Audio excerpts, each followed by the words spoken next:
was completely dependent on forest lands, like the farming, or they used to collect the honey, they used to collect the leaves, timber. Okay, and all this went away with this one. So their livelihood opportunities, with the destruction of forests, with the destruction of their habitats, their livelihoods were completely disrupted, and their deprivation of tribal or traditional rights, and also the common property resources. As I told, the tribals did not have that notion of the property, so they felt like all the property belongs to everyone. Now these notions or the traditional rights were completely gone. And as again, you can write down, quote some statistics. At the end I wrote some statistics, like there are in total 80 million tribals in India. 80 million means 8 crores. Okay, 8 crores tribals in India. 15 millions are in Northeast and 65 millions are in Central India. Okay, and the tribals in Northeast are different, tribals in Central India are different. Now in Northeast the challenges are different. Okay, it is not like they do not have employment opportunities or education opportunities. See, in Central India they do not have much employment opportunities or education opportunities, whereas tribals in Northeast, they have educational opportunities but not employment opportunities. Now in fact, this is more dangerous, because those people who are having education but still they are not having employment, they felt like they are, you can say, their their education or being not used by the governments of the day. In fact, this is one of the reasons for insurgency in Northeast. In Northeast, the literacy levels are pretty high compared to that of mainstream India. Okay, states like Meghalaya, Mizoram, the literacy levels are also better compared to that of the rest of India. But at the same time, there are no employment opportunities for this. Now, again, these are the statistics. 23%, the literacy levels is only 23%. Okay, and very few people are having their employment opportunities in those places, and 50% of the tribals are below poverty line, and in fact they are very poorly represented.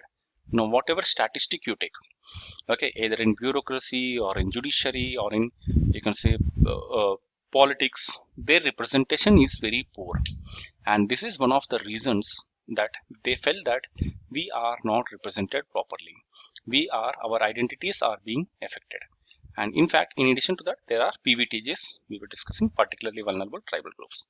Now, one difference between the scheduled caste and scheduled tribe movements. Now, scheduled caste movements in India are within constitutional politics. That means, thanks to Ambedkar, now they are aware of their constitutional rights. Now, as like Ambedkar, the scheduled tribes do not have one single leader till today. Okay, so just like how Jinnah ensured that Muslims would get some justice. Muslims would get some justice. This is through separate nation. Okay, how scheduled castes would get the justice? Through constitutional provisions. But scheduled tribes do not have a proper leader, and because the scheduled tribes communities are very much scattered, we do not know when their situation gets bettered. Now, by any theory you go, they people are the natural inhabitants of India, but now they have become like outside, you can say outsiders. They are working in agricultural fields as agricultural laborers, or some are migrating to cities as, you can say, a daily wage workers. Now, all these challenges led to the people, when their voices are suppressed, they have no other option but to take up the arms. They have no other option but to take up the arms. That is what the rise of left-wing extremism. I hope you will be able to write some few points about the causes of left-wing extremism in India with all these statistics. So, any questions till now? Or are we clear till here? Okay, if we are clear, we'll go to the next topic. Now, how many districts are there in India? Can anyone tell me? How many districts are there in India in total? Approximate? 500? 100? Yeah, around 700 districts are there in India. Okay, now Out of 700 districts, how many districts do you think are having this left-wing extremism problem? Can anyone tell me approximate? Maybe some 70. 70, yeah, very good. So it is about 100 districts in India which are affected by left-wing extremism. That is 100 out of 700 are having. Now, when we say 100 districts in India, it means huge. These many districts in India are having the left-wing extremism problems. Now, the recent statistics show that this is what we call it as red corridor. This particular region is what we call it as red corridor. Okay. Now, this Naxal movement started in India. If you want quickly, we can trace the Naxal movement which started in India. Okay, maybe a full-fledged question. It can come on this one. So you can write down 1948. Quickly, you can write down the important things regarding the evolution of Naxal movements. 1948, Telangana uprising. Telangana uprising. 1964. 1964.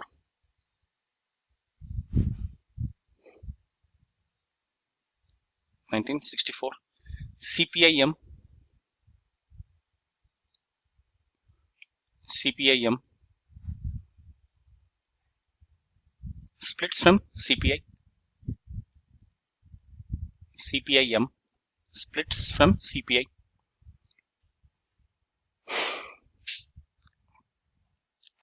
CPIM splits from CPI. Next, 1967.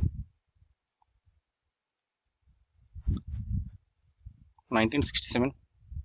Naxalbari uprising. Naxalbari. Naxalbari is a place. Where is it? West Bengal. West Bengal. Very good. Any idea where in West Bengal? Near to which major city? Okay, it is near to Darjeeling. In Darjeeling district of West Bengal, in 1967, there was Naxalbari uprising. So this is from here we use the word Naxal, Naxalite. Okay, Naxalbari is a village in West Bengal where the leaders like Charo Majumdar, Kanu Sanyal, Jengal Santal, all these liberal cadre leaders have initiated a violent uprising in a small village over the local landlords. Okay, killing them with arms. Okay, killing them with arms. Then in 1971,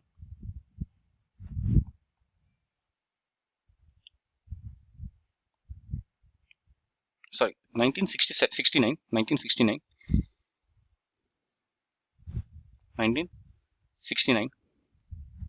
CPI ML,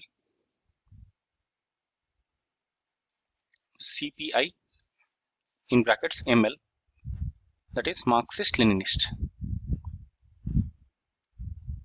CPI ML, Marxist Leninist, would be formed, a radical wing of CPI. Now, CPI is a political party, CPI Marxist is a political party, but CPI ML is a Naxal organization. Okay, this was formed in 1969, a more radical wing. They believed that we cannot go with constitutional politics. Could you recollect who was one of the founding members of Communist Party in India? We discussed in freedom struggle. M.N. Roy. M.N. Roy, very good. M.N. Roy, one of the founding members of the communist parties in India. Okay, now this was established somewhere in 1920s. Now, after the formation, the Communist Party of India was established in Kerala and West Bengal. Okay, heard of Jyoti Basu and EMS Namboodiripad. These are the towering leaders of communist parties in India. Now, this Communist Party accepted that we are bearing our allegiance to Constitution. Now, whatever we wanted, okay, we wanted a socialist country. Now, we wanted equal distribution.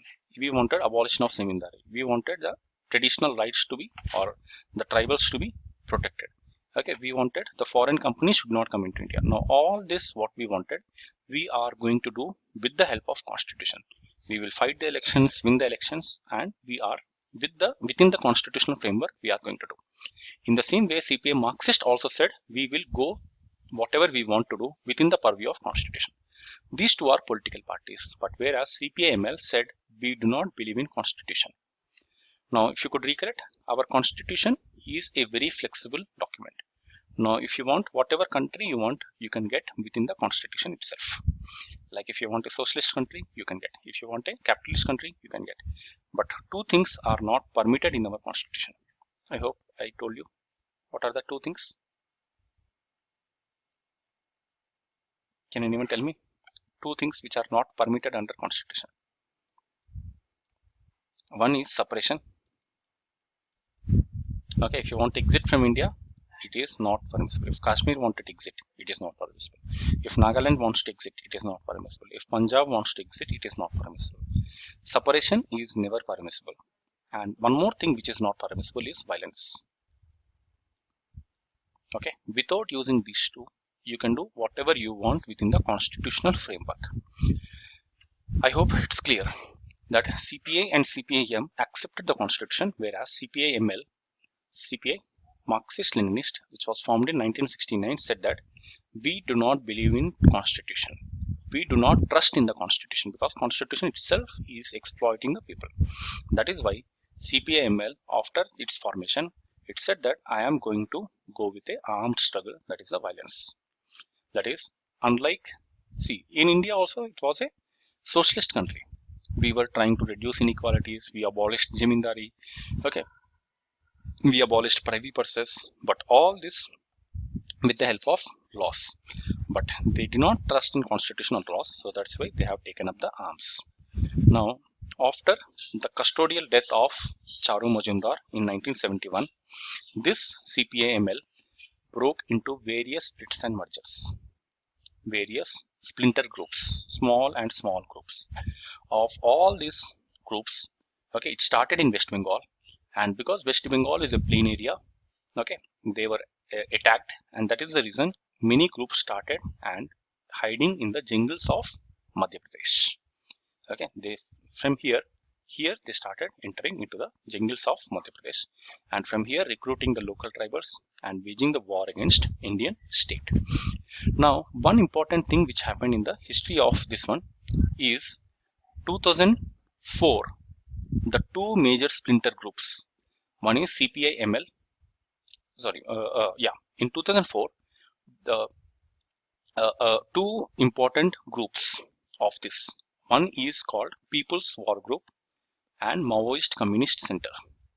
One is People's War Group, if you want you can write down, and Maoist Communist Center. In addition to that, there are a lot of other small groups. Now these two large groups, okay, of these groups, splinter groups, these two came together in 2004. If you recollect, we were discussing Communist Party was established in 1920s. Then CPI was split into CPI-M was offshooted in 1967, and in 1969 CPI-ML was formed, and 1969 CPI-ML was formed, and 1971-72 this was into splinter groups, and in 2004 there are two major groups of this S12 CPI-ML, that is PWG and MCC. This is like a landmark event in the history of Naxalism in India. In 2004, a new party has born, that is what? CPI Maoist. Okay, that means they wanted to advocate the Mao style of revolution. That means killing the zamindars or killing the rich and redistributing the land to the poor. Okay, like the Robin Hood style. Okay, now this is what we call it as CPI Maoist, which was formed in 2004. From 2004, we saw that the Naxal incidents in India are on continuous rise. Now this is the background of Naxal movement in India. Now, recently, the recent statistic shows that there is a reduction in the Naxal affected districts in India. Now, 44 districts. So there was, I think, more than 120 districts at one point of time. Okay, in 2004, 2006-2007, there were maximum amount of incidents, and this led to Manmohan Singh called the Marxism or Naxal movement as the most important security threat facing India. Now, at one point of time in India, there were 600 districts. Of all 600 districts, I think 150 districts were under, sorry, you can write down 150 out of 600 districts. That is 1/4 of India became infested with Naxal problem. Okay, now today we are having more than 700 districts, and the number of districts affected are reducing. Okay, that means from 25% of this one, now we have reduced to a sizable number. Now there is a reduction in Naxal problem in India, but at the same time, one concerning thing is the new districts which are formed. As I told, 8 new districts came into picture, and most of the districts are in Kerala. Now, what is something which is of concern? What is the problem with Kerala? Why Kerala became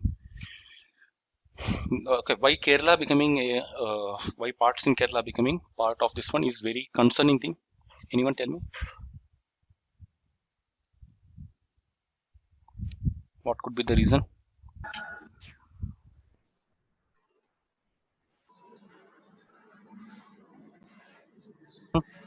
Because in Kerala, the development is not poor.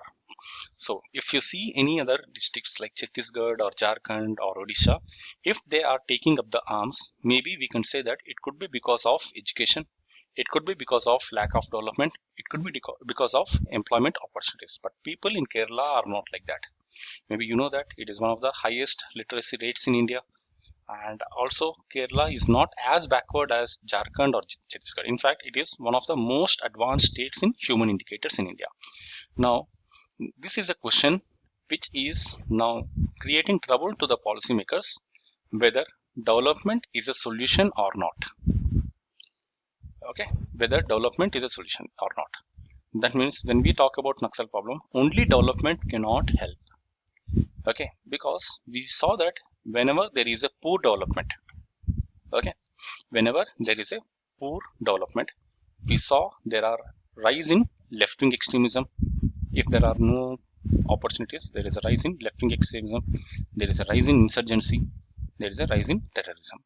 But what is ironical is even those places where there is more development also, there is these problems. Okay, do not only think that once this place gets developed, okay, the problems will be solved, because the problems of left-wing extremism are there in places like Kerala. The problems of insurgency are there in one of the highest literacy states in India in Northeast. The problems of terrorism was there not only in Kashmir but also in Punjab. Now, Punjab was not as backward. If you know the Green Revolution, when we talk about Green Revolution, it happened in Punjab.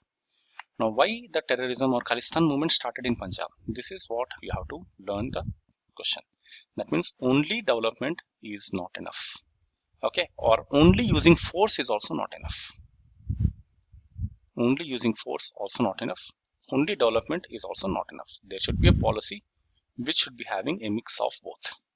I hope when you're writing your answers, you have to be very clear that only force, using force, okay, you send army, kill all Naxalites.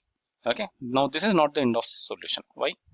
Because even if you kill all the Naxalites today, the new Naxalites would be born. In the same way, terrorists. Okay, if you kill all the terrorists today in Kashmir, it is not going to solve the problems. Why? Because a new group would emerge. A new group would emerge. So only using force is not the solution. Or only developing that particular region is also not enough. There should be a mix of force and development. This is where when you're writing your answers, it should be very clear that you cannot only say that development is a solution or only force is a solution. When you're writing the answers, your answers should be balanced by writing this one as well as this one. If you see your GS3 paper, there is a topic called linkages between development and extremism. Okay, have you seen that GS3 paper? The internal security syllabus. Just go through internal security syllabus. You will see a particular syllabus line saying that linkages between development and extremism. Okay, this is where you have to focus upon. You can write down a statement.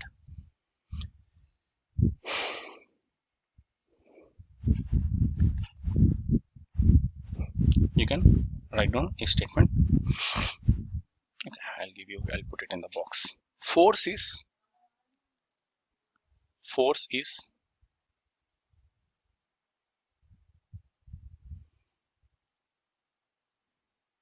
short-term development. So is it privately it's going? Can't I put in the chart for everyone? Okay, if you, okay, I hope like you are able to see the screen, right? Like I'll put it in the screen. Force is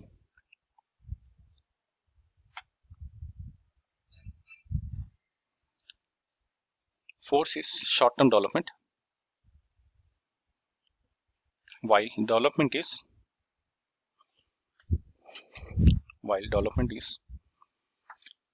long-term force. Okay, so try to understand and try to give your understanding on this, and take this as a small assignment. So some of you have submitted the assignments, so yeah, good. I need to correct it. Okay, or if I could not get time, what I'll do is compile and give it back to you. Okay, any questions on the issue? I hope like you'll be able to write something on Naxalism in post-independent India, why it has emerged. Maybe in your polity, in your internal security, you'll deal more about this one, but I just wanted to give you an idea of how to deal the topics like this. So whenever you are preparing, so create a border for these topics. Okay, like create a clear border what you are going to talk. For example, Naxalism, how to prepare the problems of Naxalism. I'll give you it's a first write introduction. Okay, first write down first topic. Maybe if you are preparing the topics like Naxalism, because as I told, these are very broad topics. Okay, first one, write introduction. Okay, that means what do you understand by Naxalism? Okay, many a times when I ask what is Naxalism, students do not actually know. Okay, they know bits and pieces. They tell the causes, they give the modus operandi, but they actually do not know what exactly do we mean by Naxalism. Anyone wants to try? What is Naxalism? Anyone wants to give a try? What exactly do you understand by Naxalism? Okay, if not, maybe you can take this as a small assignment. Introduction. Okay, causes. Again, the causes, the same thing which we discussed earlier, like land related, governance related, displacement related, livelihood related. You can put the causes. Then evolution from 1948 Telangana uprising to the recent incidents which happened, and from 1920s establishment of Communist Party to 2004 the formation of the Communist Party of India, Maoist. You can trace the developments. Okay, evolution. Maybe one slide or one half sheet. Okay, you can just write from 1920s this one, from 1920s to here this one. Okay, in 1962 this happened, 1967 this happened, 1969 this happened. Okay, just make one timeline, that is enough for your evaluation. Then you can write down what are the how to tackle this one. Okay, what is a solution approach? Okay, what is a solution approach? That means what are there in constitution, what are there in laws, what are the Supreme Court judgments, what are the schemes which are there, what are the international relations. And finally you can write what is a lacunae. That means despite having all this, what has failed, and what is a way forward. This is very important. Okay, what would you suggest? Maybe within 2-3 pages you should cover your Naxal movement. Now if you cover in this way, whatever the type of questions which can be asked, you'll be able to tackle. Okay, so when we talk about tribals, this is one of the major issues, why the tribals are taking up arms. Okay, so this is something when you are writing your answers. I hope like I gave you a lot of points. In fact, you'll be having more points here when you're writing the answers. Any questions till now? Okay, I'll take it as no. Do let me know if you have any questions or something. Otherwise, we'll wind up for today.